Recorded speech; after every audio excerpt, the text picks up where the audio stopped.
The human body is a remarkably complex network. It contains many systems working together. For centuries, we have studied systems like the circulatory or nervous systems. However, one crucial system remained hidden until relatively recently.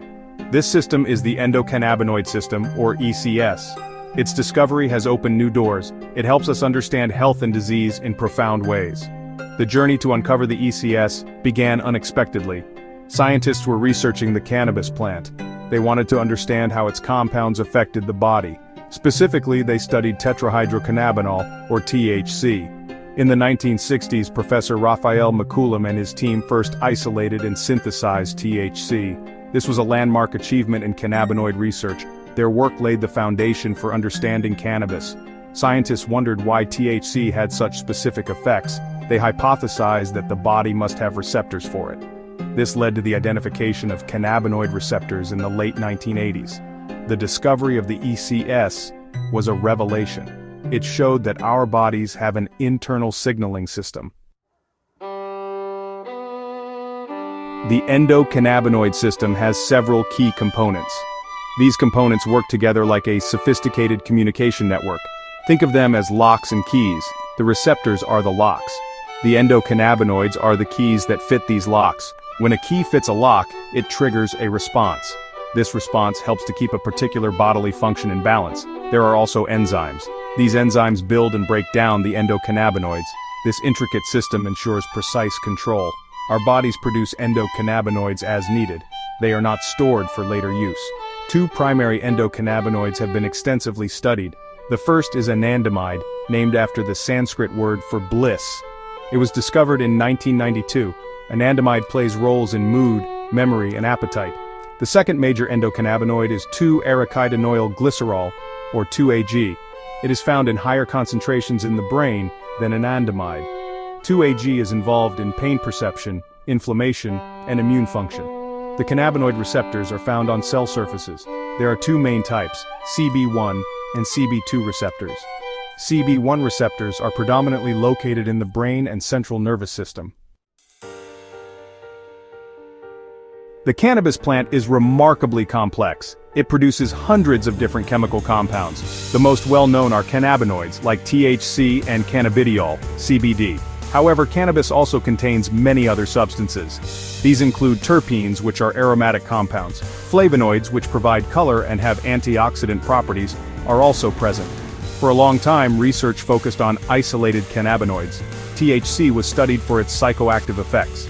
CBD was investigated for its non-psychoactive therapeutic potential. But this approach might miss a crucial aspect of cannabis. The entourage effect is a theory. It suggests that cannabis compounds work better together. They act in synergy like musicians in an orchestra. The combined effect is greater than the sum of its individual parts. This means that the therapeutic benefits of whole plant cannabis may be superior.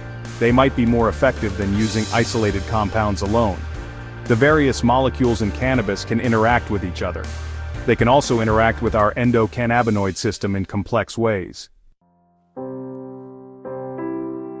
Section 4. Synergy in Action, Real-World Examples of Whole Plant Power.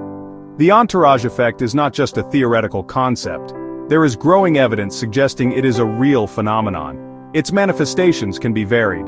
For instance, some compounds might enhance the therapeutic actions of primary cannabinoids. Other compounds might mitigate potential adverse effects. This means that a full-spectrum cannabis product could provide greater relief. It might also be better tolerated than a single, isolated cannabinoid. This has significant implications for patients seeking relief from various conditions. One widely discussed example of the entourage effect involves THC and CBD. THC is known for its psychoactive effects. These can include anxiety or paranoia in some individuals. CBD, on the other hand, is non-psychoactive. Studies suggest that CBD can counteract some of THC's less desirable effects. When present together in cannabis, CBD may reduce the intensity of THC's psychoactivity. It might lessen anxiety and improve the overall experience. This allows patients to potentially benefit from THC's therapeutic properties. This includes pain relief with fewer negative side effects. Terpenes also play a crucial role in the entourage effect. These aromatic compounds give different cannabis strains their unique smells and tastes. Section 5. The future is collaborative, advancing ECS and Entourage research. Our understanding of the endocannabinoid system and the Entourage effect is still developing. These areas represent exciting frontiers in medical science. While we have learned much, there is still a vast amount to discover. The ECS is involved in so many physiological processes. This suggests it holds immense potential for new therapeutic interventions. Similarly, the Entourage effect challenges us to think beyond single molecules. It encourages a more holistic approach to plant-based medicine. Continued research is absolutely vital. The potential therapeutic applications are wide-ranging. Modulating the ECS could help treat numerous conditions. These include chronic pain, inflammation, anxiety disorders, and epilepsy. It might also help with neurodegenerative diseases like Parkinson's or Alzheimer's. The Entourage effect is particularly relevant here. Tailoring cannabis-based medicines with specific cannabinoid and terpene profiles could offer more effective and personalized treatments. This could lead to therapies with better efficacy. They might also have fewer side effects than current options for many patients. However, research in this field faces several challenges. Cannabis is a complex plant. It contains hundreds of active compounds. Studying their interactions is a difficult task.